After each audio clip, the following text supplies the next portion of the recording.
बिस्मिल्लाहिर्रहमानिर्रहीम। अस्सलाम वालेकुम स्टूडेंट्स, कैसे हैं आप सब। उम्मीद करती हूँ आप सब बिल्कुल खैरियत से होंगे। रब्बि इश्रह ली सदरी व यस्सिर ली अमरी वहलुल उक़दतम मिन लिसानी यफ़क़हू क़ौली। ऐ मेरे रब, मेरे लिए मेरा सीना कुशादा फरमा दे और मेरा काम आसान कर दे और मेरी ज़ुबान की गिरह खोल दे ताकि वो मेरी बात समझ सकें। आमीन। अल्लाहुम्मा अन्फ़अनी बिमा अल्लमतनी व अल्लिमनी मा यनफ़अनी व ज़िदनी इल्मा। ऐ अल्लाह, मुझे फ़ायदा दे उसके साथ जो तूने मुझे सिखाया है, और मुझे सिखा जो मेरे लिए फ़ायदा मंद है, और मेरे इल्म में इजाफ़ा फरमा। आमीन। This is 12th chemistry FBSc board exam preparation 2025। और स्टूडेंट्स, आज हम 2016 का थर्ड पेपर डिटेल से डिस्कस करेंगे। Let's start from the section B.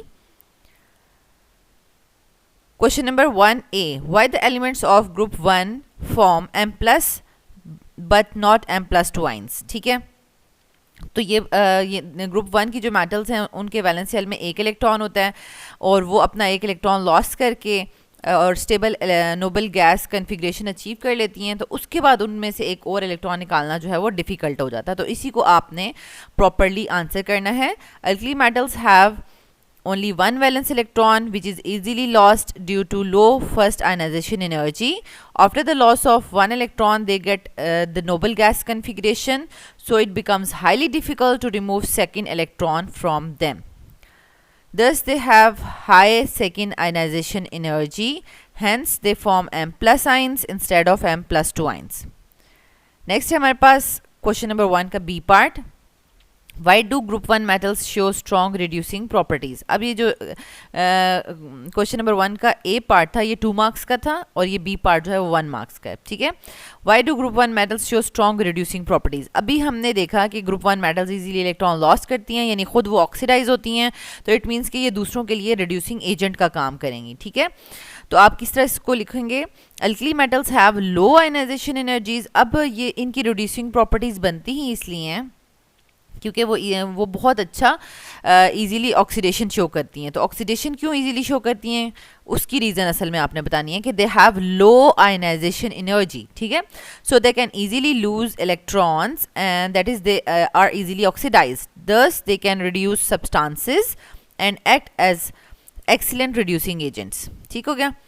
Next है question number 2, complete the following reactions of third period elements with water. Sodium का आपने cold water के साथ बताना है, मैग्नीशियम का स्टीम के साथ बताना है रिएक्शन, और क्लोरीन का वाटर के साथ in the presence of sunlight बताना है। ठीक है, तो स्टूडेंट्स की हमारे पास केमिकल प्रॉपर्टीज़ थी पीरियड 3 एलिमेंट्स की।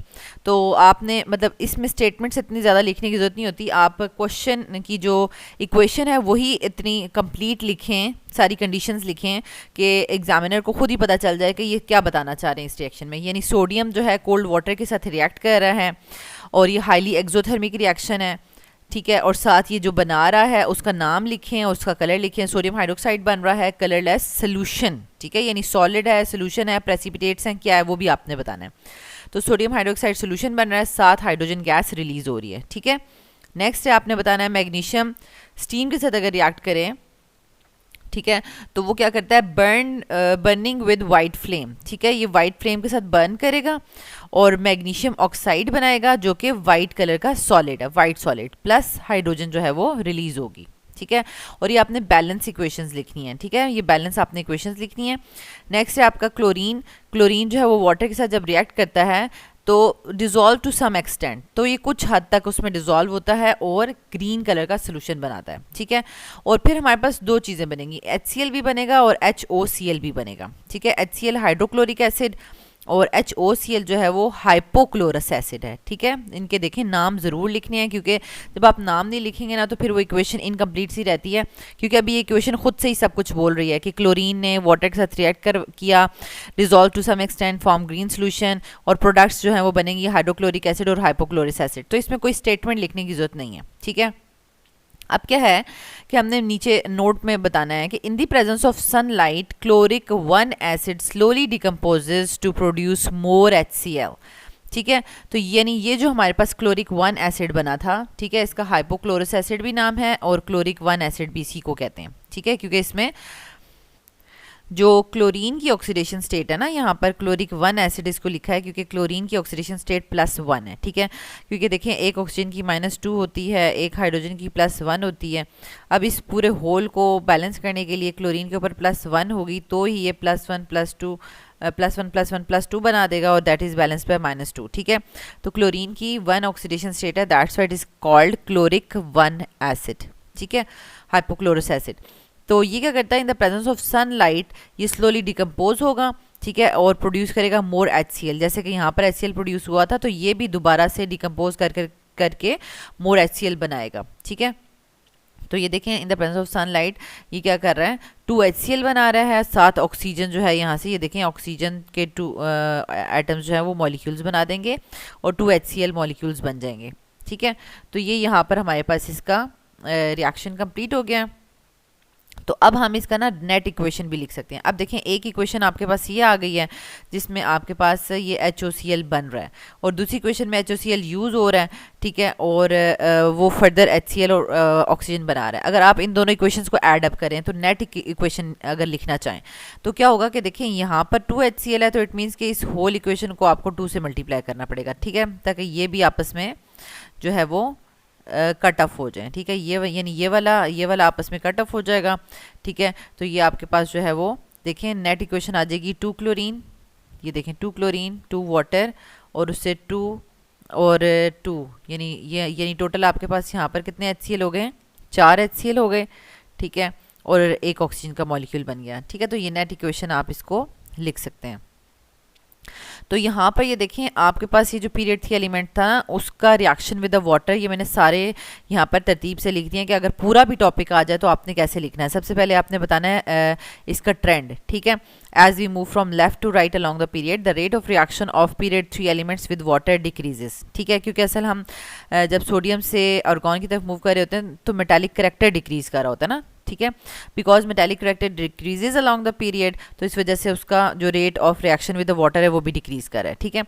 अच्छा, reaction of period 3 elements with water is as follows. देखें ये सोडियम हम डिस्कस कर चुके हैं, मैग्नीशियम का स्टीम के साथ डिस्कस कर चुके हैं, मैग्नीशियम का कोल्ड वाटर के साथ भी आपको आना चाहिए, ठीक है। This is the slow reaction and magnesium hydroxide बनेगा, ठीक है, और फर्दर रिएक्शन जो है वो स्टॉप हो जाएगा, ठीक है।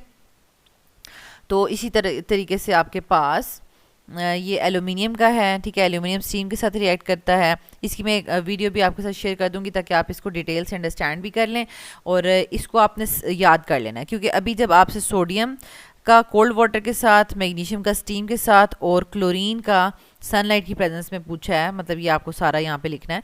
तो अब एल्यूमिनियम और सिलिकॉन का ही रह गया, इनमें से भी कोई पूछा जा सकता है, ठीक है। नेक्स्ट हमारे पास आ जाता है question number 3, explain why carbon dioxide is a gas while SiO2 is a solid although both carbon and silicon belong to the same group, ठीक है।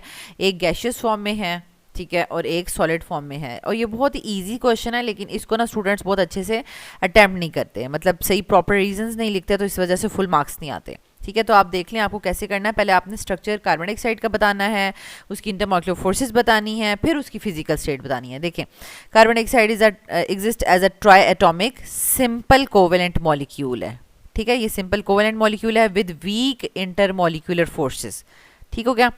नेक्स्ट है its dipole moment is zero, क्योंकि अगर हम कार्बन डाइऑक्साइड का structure देखें तो वो इस तरह से लीनियर स्ट्रक्चर है, तो इसमें कोई डायपोल मोमेंट नहीं है, डायपोल मोमेंट इसका जीरो है, so it is a linear non polar molecule. अब आपको पता है कि नॉन पोलर मॉलिक्यूल्स के दरमियान में कोई बहुत ज़्यादा स्ट्रॉन्ग फोर्स ऑफ अट्रैक्शन नहीं होती। So due to weak van der Waals forces it exists as gas at room temperature, यानी यहाँ पर हमने उसको प्रॉपरली सारा बता दिया, उसका यानी स्ट्रक्चर बताया, उसकी बॉन्डिंग बताई, ठीक है, फिर बताया कि वो क्यों नॉन पोलर है। वो नॉन पोलर तो है लेकिन किस वजह से, क्योंकि उसका डायपोल मोमेंट ज़ीरो है और वो एक लीनियर स्ट्रक्चर बना रहा है, इस वजह से वो नॉन पोलर है। जब नॉन पोलर है तो उसमें weak van der Waals forces exist कर रही हैं, ठीक है। नेक्स्ट हमारे पास आ जाता है, फिर हमने इसका स्ट्रक्चर ड्रॉ कर लेना है। नेक्स्ट आ जाता है सिलिकॉन डाइऑक्साइड, ठीक है, सिलिका।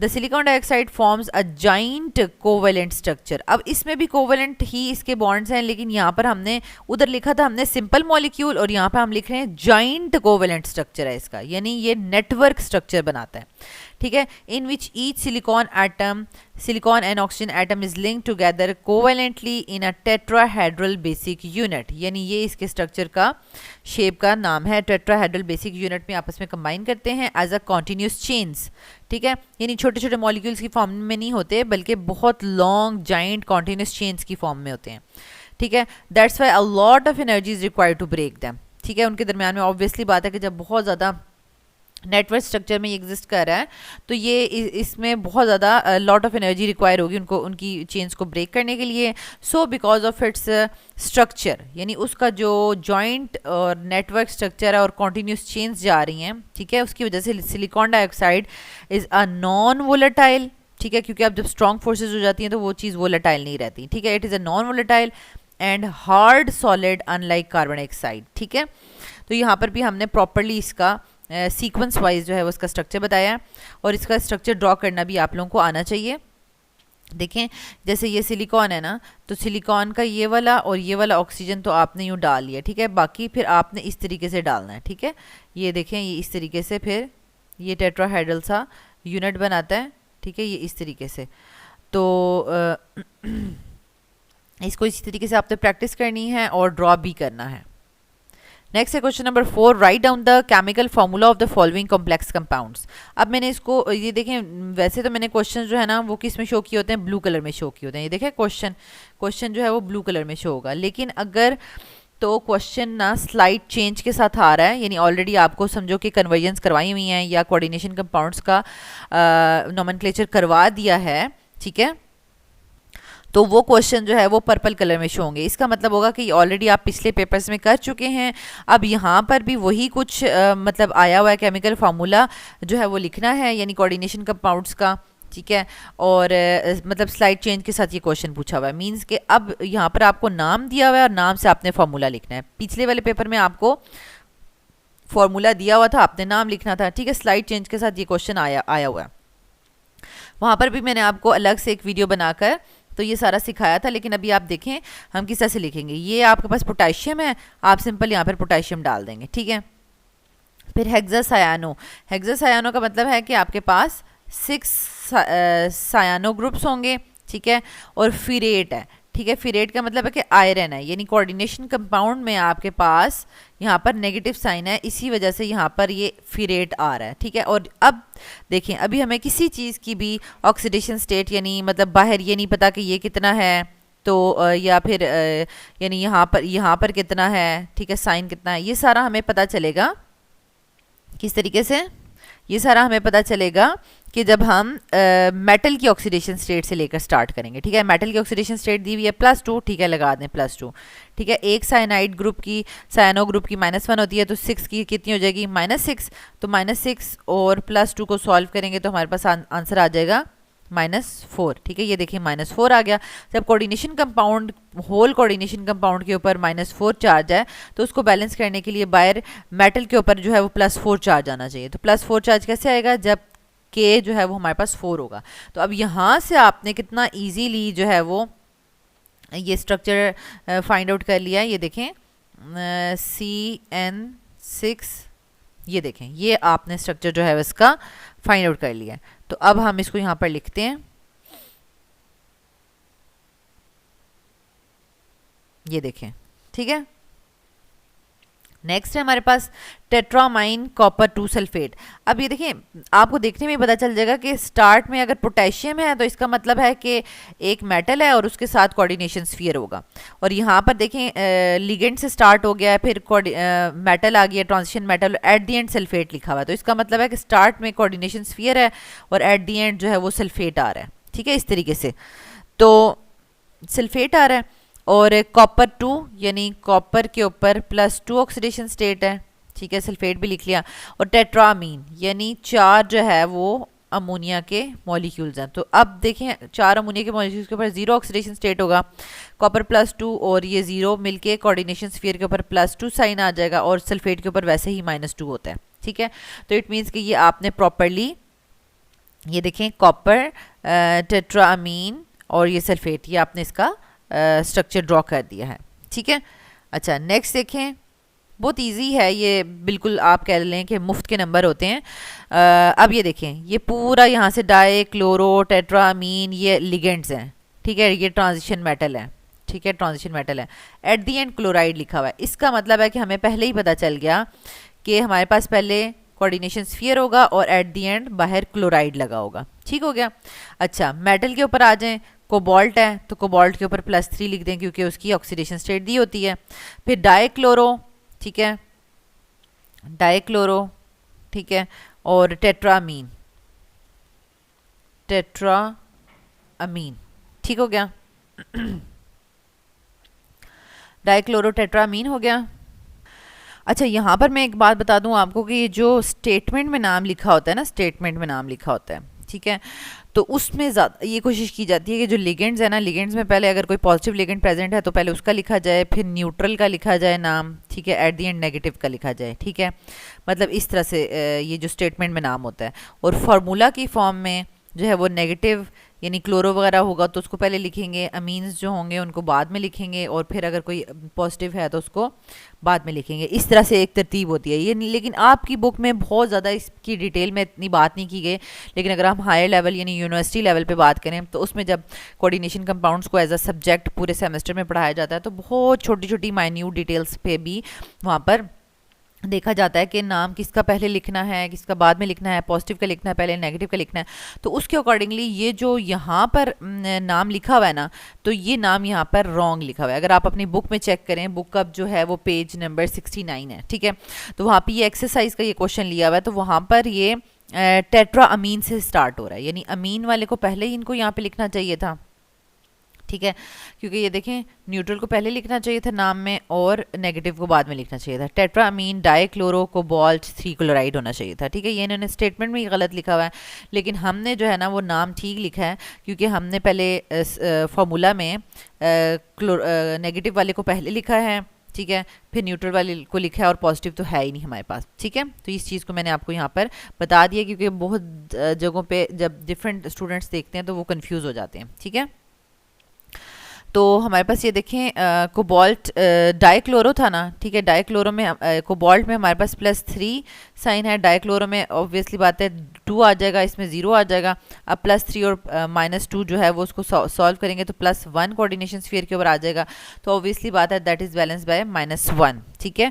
मीन्स के क्लोरीन के साथ कोई हमने 2, 3 वगैरह नहीं लगाना, ठीक है। तो ये आपका ये सॉल्व हो गया। नेक्स्ट है हमारे पास Question number 5. Discuss the effect of adding hydrogen ions and hydroxyl ions on the equilibrium of the following reaction. ये भी बहुत ही आसान रिएक्शन है, जैसे कि आपने फर्स्ट ईयर में लीच-एटलियर प्रिंसिपल पढ़ा हुआ है। अभी आपको अगर इक्वेशन देख के मैं बोलूँ कि अगर हम हाइड्रोजन आयंस कंसंट्रेशन ज़्यादा कर देंगे तो आप कहेंगे ठीक है, if hydrogen ion concentration increases the equilibrium will shift in the forward direction and dichromate ion बन जाएगा ज़्यादा, ठीक है। और अगर मैं आपसे कहूँ कि इफ़ हाइड्रोक्साइड आइन या हाइड्रोक्सिल आइन इज़ एडेड, OH आइन ऐड किया जाएगा, तो आप कहेंगे कि OH आइन will react with the hydrogen ions, ठीक है, वो इसके साथ रिएक्ट करेगा और वाटर बना देगा। तो अब क्या हो रहा है कि हाइड्रोजन आइन की कंसंट्रेशन डिक्रीज कर रही है, वाटर की कंसंट्रेशन इंक्रीज कर रही है, यानी कि प्रोडक्ट्स की कंसंट्रेशन इंक्रीज हो रही है, रिएक्टेंट्स की डिक्रीज हो रही है। तो according to Le Chatelier principle reaction equilibrium will shift in the reverse direction and chromate 6 ion will produce, ठीक है, यानी डाइक्रोमेट नहीं बनेगा, क्रोमेट 6 आइन बनेगा। यानी हाइड्रोजन आइन की कंसंट्रेशन को बढ़ाएंगे तो डाइक्रोमेट बनेगा, और अगर हाइड्रोक्सिल आइन की कंसंट्रेशन को बढ़ाएंगे तो क्रोमेट आइन बनेगा, ठीक है। ये आपको अंडरस्टैंडिंग हो गई है। अब इसको लिखना कैसे है, अब लिखने में जो है वो थोड़ा सा आपने भी इसको अंडरस्टैंड करना है, क्योंकि बुक में जो है ना वो थोड़ा सा डिफरेंट करके लिखा हुआ है। किस तरीके से कि chromates are soluble in water and give brilliant yellow solution. पहले तो आपको ये पता चल गया, ठीक है, यानी क्रोमेट्स को जब हम वाटर में डालते हैं तो येलो कलर का सोल्यूशन देता है, यानी क्रोमेट, यानी दिस इज़ द क्रोमेट जिसमें Cr1 है, ठीक है। तो ये जो Cr2 वाला है ये डाइक्रोमेट होगा, ठीक है। Chromates are soluble in water and give brilliant yellow solution when acid is added, ठीक है। यहाँ पर आप नोट करें कि जब एसिड को ऐड किया जाएगा क्रोमेट 6 आइन में, अब वैसे इन दोनों में अगर आप देखें तो दोनों की ऑक्सीडेशन स्टेट जो है वो 6 ही है, यानी एक ऑक्सीजन के ऊपर -2 होता है और 4 के ऊपर कितना हो जाएगा -8, और यहाँ पर ये +6 होगा तो ओवरऑल आपके पास क्रोमेट के ऊपर -2 चार्ज आ रहा है। इसी तरह अगर आप Cr2O7 की बात करते हैं, ठीक है, और होल -2, तो एक ऑक्सीजन के ऊपर 2 और 7 ऑक्सीजन के ऊपर जो है वो -14 आ जाएगा। और इसको अगर हम यहाँ पर +12 करेंगे तो बाहर हमारे पास -2 आना चाहिए, ठीक है। तो एक क्रोमियम का इसके ऊपर भी +6 ही है, ठीक है। तो यहाँ से आपको पता चल गया कि क्रोमियम की यहाँ पर ऑक्सीडेशन स्टेट चेंज नहीं हो रही, सिंपल इसका क्रोमेट है और एक डाइक्रोमेट है, ठीक है। क्रोमेट 6 है और डाइक्रोमेट भी 6 ही है, ठीक है, लेकिन उसके साथ इन्होंने मेंशन नहीं किया हुआ, सिंपल लिखा हुआ है। When acid is added to the chromate 6 ions, an equilibrium is established and dichromate ions are formed, ठीक है। जैसे कि यहाँ हुआ, ये क्रोमेट था, इसको एसिड में ऐड किया तो इक्विलिब्रियम स्टैब्लिश हो गया and dichromate ions are formed, ठीक है। अब बताया जा रहा है कि अगर हम ऐड कर दें, अच्छा इनका कलर भी बताया हुआ है कि ये क्रोमेट्स जो हैं वो येलो कलर के होते हैं और डाइक्रोमेट्स जो हैं वो ऑरेंज कलर के होते हैं। ये ऑब्जेक्टिव के लिए भी आपने याद करना है। फिर अब अगर एल्कली ऐड की जाए, तो अब जैसे मैंने आपको बताया था एल्कली ऐड की जाए तो आपके माइंड में है कि जब एल्कली ऐड होती है तो हाइड्रोजन आयन की कंसंट्रेशन लेस हो जाती है, ठीक है, एंड रिवर्स जो है वो इक्विलिब्रियम हो जाता है। तो यही आपने लिखना है, इफ अल्कली यानी hydroxide ion is added to the above mixture the concentration of hydrogen ions decreases and the reaction will move in the backward direction and the concentration of chromate 6 ion increases. यानी आपको पता है ना कि dichromate से अब chromate बनेगा, ठीक है। लेकिन अब बुक में जो है ना इक्वेशन जो है ना वो थोड़ी सी डिफरेंट करके लिखी हुई है कि उन्होंने आपको ना डाइक्रोमेट के साथ ही हाइड्रोक्साइड आयन की कंसंट्रेशन को रिएक्ट करवा के और क्रोमेट बना के और साथ वाटर बना के दिखा दिया है, ठीक है। क्योंकि इसमें हमें वैसे ही पता था कि यानी H हाइड्रोजन आयन की कंसंट्रेशन कम हो रही है और वाटर की ज़्यादा हो रही है, ऑब्वियसली बात है। देखिए यहाँ पे वाटर बन रहा है। अच्छा अब ये देखिए है बिल्कुल सही बैलेंस, यानी Cr2 है, यहाँ पर भी Cr2 देख लें। अच्छा ऑक्सीजन कितने हैं 7 और 8 9 है, तो यहाँ देखें 4 2 8 और 1 9 है, और हाइड्रोजन 2 हैं तो यहाँ पे भी हाइड्रोजन 2 हैं। तो मतलब आपने ये बेस के साथ प्रॉपर इसकी इक्वेशन लिखनी है, क्योंकि बुक में ये इक्वेशन लिखी हुई है। अगर आप ये नहीं लिखेंगे, आप जस्ट एक ही इक्वेशन को फॉरवर्ड रिवर्स कर लेंगे तो हो सकता है एग्जामिनर मार्क्स काट ले, ठीक है। तो इसलिए आपने ये गलती नहीं करनी। यहाँ पर तो आपने इक्वेशन लिख दी, ठीक है, यानी ऊपर आपने बात वही की है जो आपको पीछे समझ आ रही थी, ठीक है। यानी यहाँ पर समझ आ रही थी कि अगर हम हाइड्रोक्साइड आयन विल इंक्रीज करेंगे, the concentration of hydrogen ion will decrease and the equilibrium will shift in the reverse direction and chromate 6 ion will produce, ठीक है। ये आपने बात लिखी है, लेकिन इक्वेशन आपने डिफरेंट लिखी है। इक्वेशन में आपने पूरा हाइड्रोक्साइड के साथ रिएक्ट करके दिखाया है, ठीक है, और क्रोमेट आयन बना के दिखाया और साथ वाटर बना के दिखाया। अब आप लास्ट में लिखेंगे the interconversion of the equilibrium can be shown as तो this is the important part कि आप ये वाला लिखेंगे, ठीक है, कि अब ये वाला जो चीज़ है ना ये एग्जामिनर को सही तरह मतलब प्रॉपर बताएगा कि ये जो क्रोमेट आयन है ये हाइड्रोजन आयन के साथ अगर आप हाइड्रोजन की कंसंट्रेशन बढ़ाते हैं तो equilibrium will shift in the right direction, और अगर आप हाइड्रोक्साइड आयन ऐड करते हैं, ठीक है, adding hydroxide ion removes the hydrogen ions, ठीक है, जैसे ही, और साथ आपने इक्वेशन लिख दी क्योंकि हाइड्रोजन आयन जब ऐड हो रहे हैं, सॉरी हाइड्रोक्साइड आयन ऐड हो रहे हैं तो वो क्या चीज़ रिमूव करें, हाइड्रोजन आइंस रिमूव करें, ठीक है। And the equilibrium will moves to the left side to replace the hydrogen ions, और इससे हमें पता है कि हाइड्रोजन आइंस जब कम हो रहे होते हैं तो सिस्टम जो है वो लेफ्ट साइड मूव करेगा और डाइक्रोमेट टूटेगा और वो क्रोमेट बनाएगा और साथ हाइड्रोजन आइंस भी प्रोड्यूस करेगा मोर, ताकि इक्विलिब्रियम जो है वो दोबारा से एस्टैब्लिश हो सके, ठीक है। तो इस तरह से प्रॉपर्ली आपने इसको आंसर करना है। नेक्स्ट है question number 6, why lithium salts are more covalent than the salts of other alkali metals, why. तो ऑब्वियसली बात है कि इसका साइज़ बहुत छोटा है, ठीक है। ये सबसे अपने ग्रुप में आप कह लें कि फर्स्ट मेंबर है, स्मॉलर मेंबर है, तो ये इजीली इलेक्ट्रॉन लॉस नहीं कर सकता क्योंकि न्यूक्लियस की अट्रैक्शन आउटरमोस्ट इलेक्ट्रॉन के ऊपर बहुत ज़्यादा है, ठीक है। तो ये क्या करता है कि इलेक्ट्रॉन इजीली लॉस नहीं करेगा बल्कि शेयरिंग करेगा, ठीक है। अच्छा अब इसको आपने आंसर कैसे करना है ये देखें, lithium salts are more covalent than other alkali metals because, ठीक है, क्योंकि ये तो क्वेश्चन में ही लिखा हुआ था, बिकॉज से रीजन स्टार्ट हो रही है, the lithium ions is significantly smaller in size, ठीक है, क्योंकि फर्स्ट मेंबर है तो स्मॉलर इन साइज होगा, giving it a greater polarising power, जितना वो छोटा हो जाएगा उतना उसकी न्यूक्लियस की अट्रैक्शन हाई हो जाएगी और उसकी पोलराइजिंग पावर हाई हो जाएगी, ठीक है, यानी वो जिसके साथ बॉन्ड बना रहा है ना, उसको वो उसके इलेक्ट्रॉन्स को ना बहुत ज़्यादा अट्रैक्ट कर सकता है, इसकी पोलराइजिंग पावर है, ठीक है, which allows it to distort the electron cloud of the anion. जो भी एनाइन इसके साथ जुड़ा हुआ है लिथियम के साथ, उसके इलेक्ट्रॉन क्लाउड को ये डिस्टॉर्ट करने की ताकत रखता है, ठीक है, leading to a more covalent character. तो जिसकी वजह से ये क्या करेगा कि ट्रांसफर वाला तो चक्कर ही नहीं है, इलेक्ट्रॉन लॉस वाला, बल्कि ये एनाइन के साथ इलेक्ट्रॉन शेयर करेगा, ठीक है। तो जिसकी वजह से इसके अंदर कौन सा कैरेक्टर आ गया जी, कोवेलेंट कैरेक्टर आ गया, ठीक है। अच्छा, नेक्स्ट मतलब ये जो हमने अभी बात की ना कि स्मॉल साइज होने की वजह से पोलराइजिंग पावर बढ़ जाती है और फिर वो मेटल जो है वो इलेक्ट्रॉन लॉस नहीं करेगी बल्कि शेयर करेगी, तो दिस इज फेजान्स रूल, ठीक है।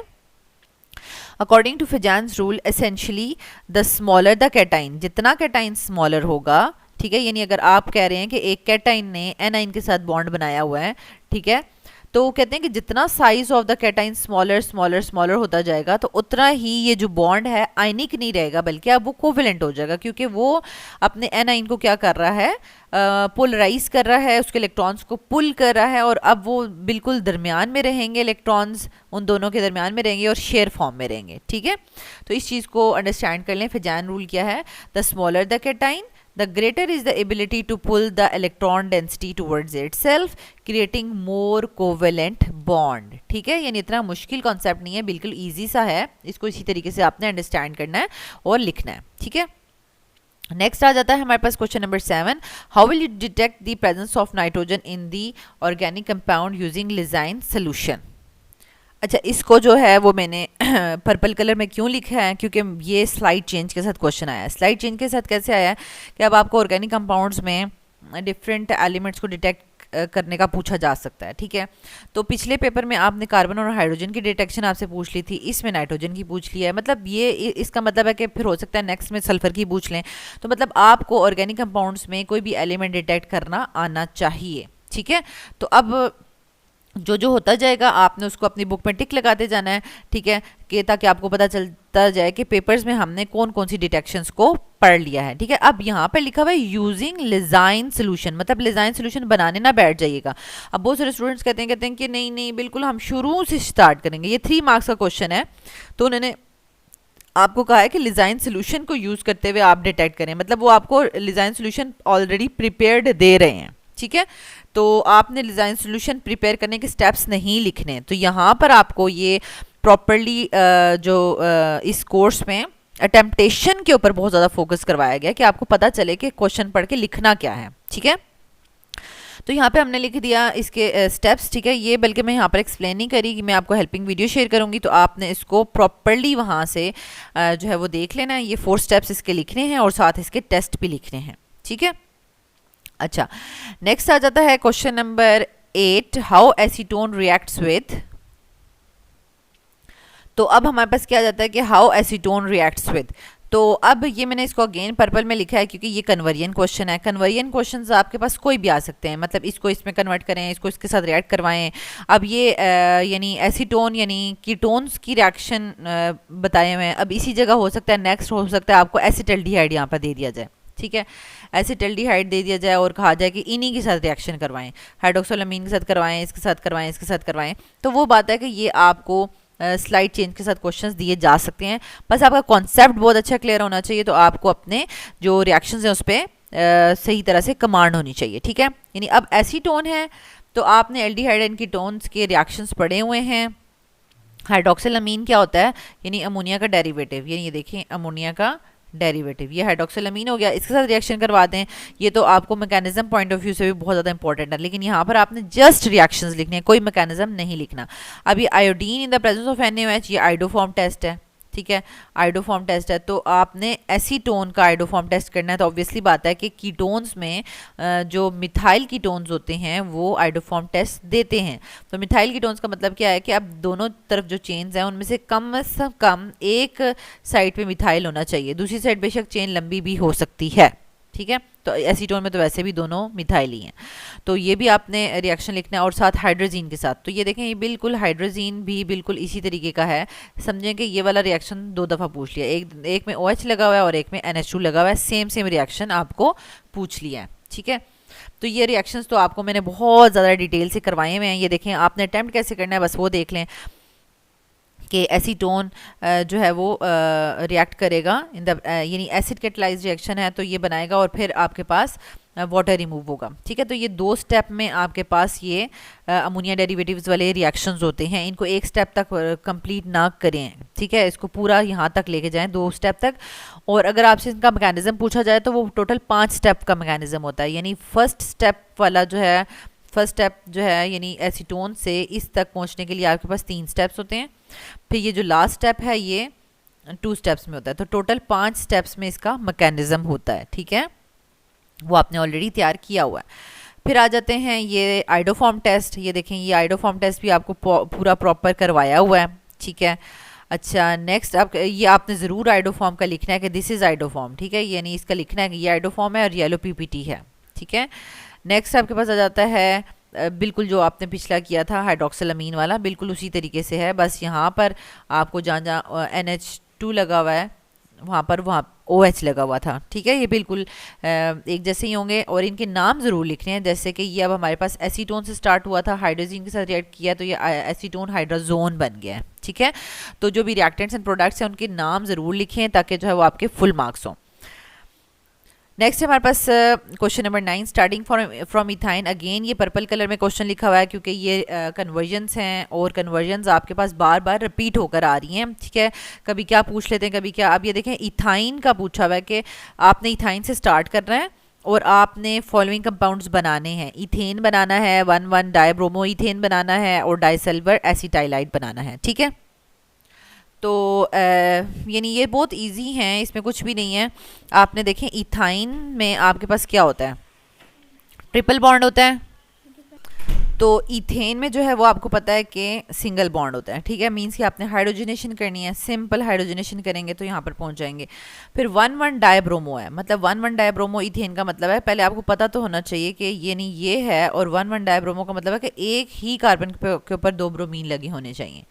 ठीक है, तो ये आपने बनाना है, 1,1 डाइब्रोमो इथेन बनाना है। ठीक है, तो अब इथाइन से ये कैसे बनाएंगे, मतलब आपने पाई बॉन्ड्स भी तोड़ने हैं लेकिन जो 2 ब्रोमीन है वो एक साइड पे ऐड होने चाहिए। ठीक है, तो ये आपने ऐड करना है HBr, 2 दफ़ा HBr ऐड करेंगे, according to Markovnikov rule add होगा तो ये ईजिली हो जाएगा। ठीक है, डाइसिल्वर एसिटाइलाइड आपके पास एसिडिटी ऑफ टर्मिनल एल्काइन से ये आया है।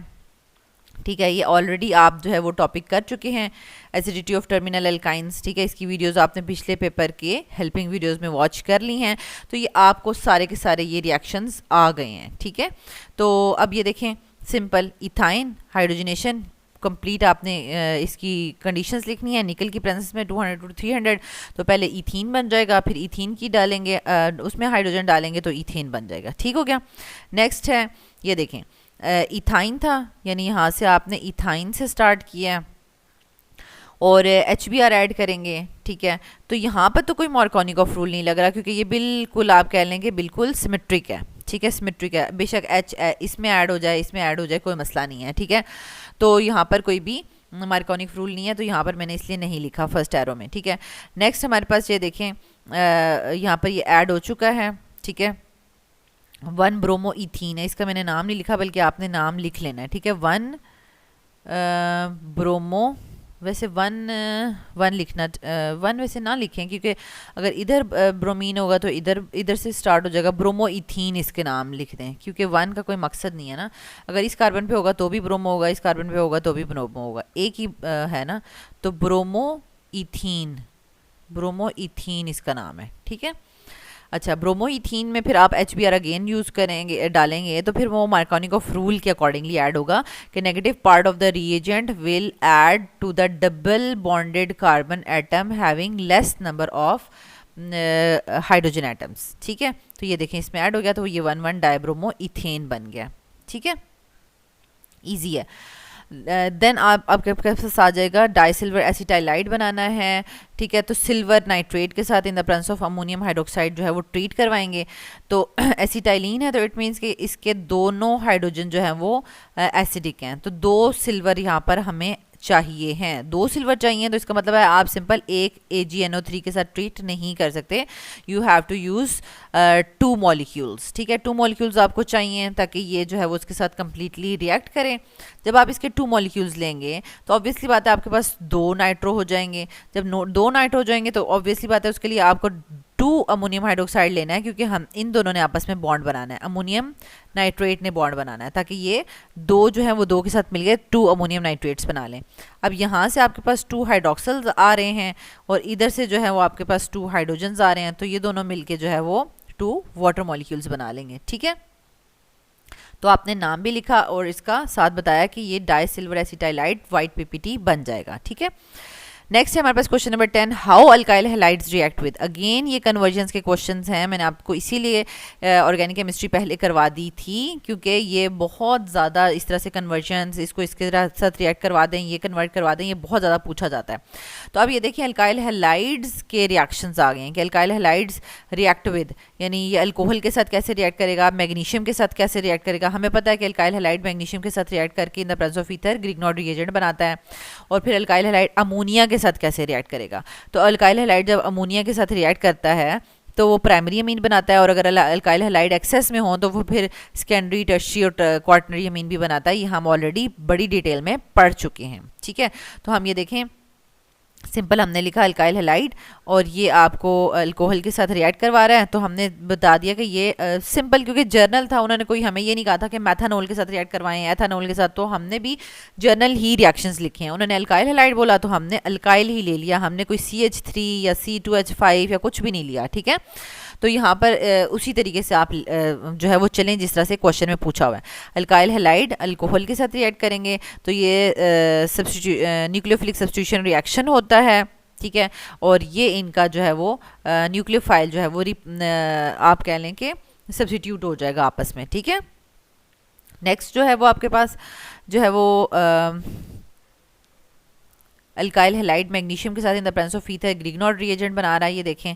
अच्छा, और अल्काइल हैलाइड अमोनिया के साथ जो है वो रिएक्ट करके प्राइमरी अमीन्स बना रहा है और साथ HX जो है वो रिमूव हो रहा है। तो जनरल रिएक्शंस लिखने थे, एक एक नंबर का रिएक्शन है। तो स्टूडेंट्स यहाँ तक हमने जो है वो 10 क्वेश्चंस बहुत डिटेल में डिस्कस कर लिए हैं। नेक्स्ट वीडियो में हम जो है वो 11 से लेकर 19 तक क्वेश्चंस डिस्कस करेंगे। अल्लाह ताला आपको बहुत आसानियाँ अता फरमाए और आसानियाँ तकसीम करने का शर्फ अता फरमाए। आमीन।